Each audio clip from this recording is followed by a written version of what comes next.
Here we have Pectro and Pectro Black. Pectro and Pectro Black are two products designed to hide micro fissures and spider webs in granite. Pectro Black, mostly designed for dark color like ubatuba, butterfly, emerald green, and Pectro Clear, more for like light material, like light in color. Santa Cecilia is a good example. The surface of the material I mentioned typically have spider webs and fissures that travel throughout the surface. They cannot typically be filled at the touch, but they can be, very annoying. They're very visible. We see here this piece of granite in particular that shows a lot of those spider webs. We're going to use on this one, because it's dark in color, the Pectro Black. As a matter of fact, we're going to divide the surface in half and apply the Pectro Black. The Pectro Black is going to go into the fissures and basically tint the walls of the fissure itself and change it in color and make it dark. So basically you end up seeing it less. They're physically still there in the material, they're going to be a lot less visible. So that's basically how it works.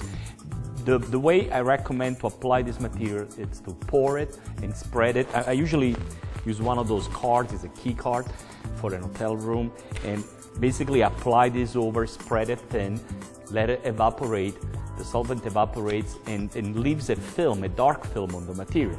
We're then going to remove it with, I have some paper towel here. You can use a steel wool if you have it available, but it's extremely easy to remove, and you're going to see the difference between the two sides of the granite.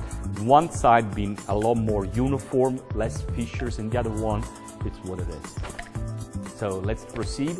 Again, you have here the Pectro Black on my right, and you have the Pectro Clear on my left. Okay, now we're going to apply it on this side of the granite. We're going to have some Pectro Black. Like I said, the best way is to just pour it. I'm going to be very careful here. Pour it straight onto the material, and you want to make sure that you actually saturate the stone. I'm going to use the card like we discussed, and just evenly spread it.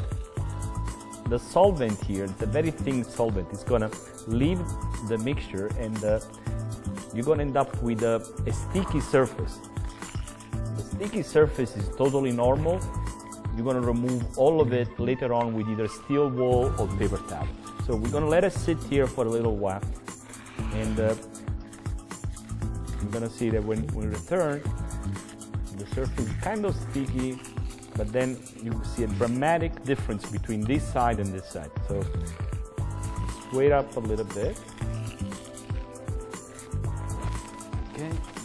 It's now pretty much set. As you can probably see, it's kind of sticky here versus here where we have no product. So I'm gonna proceed now to remove it. I'm using regular paper towel because they're available, and you can see immediately how this side of the slab looks a lot darker. But I'm going to remove the rest of the excess with a clean rag, and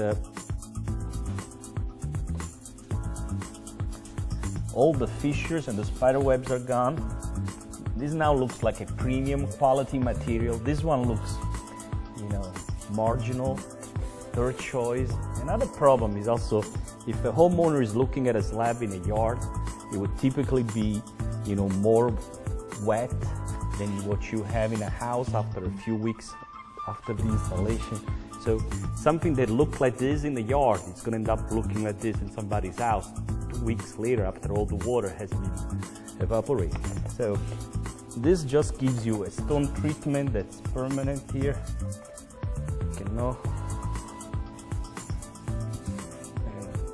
now that we remove the tape, you're going to see a dramatic difference between one side and the other.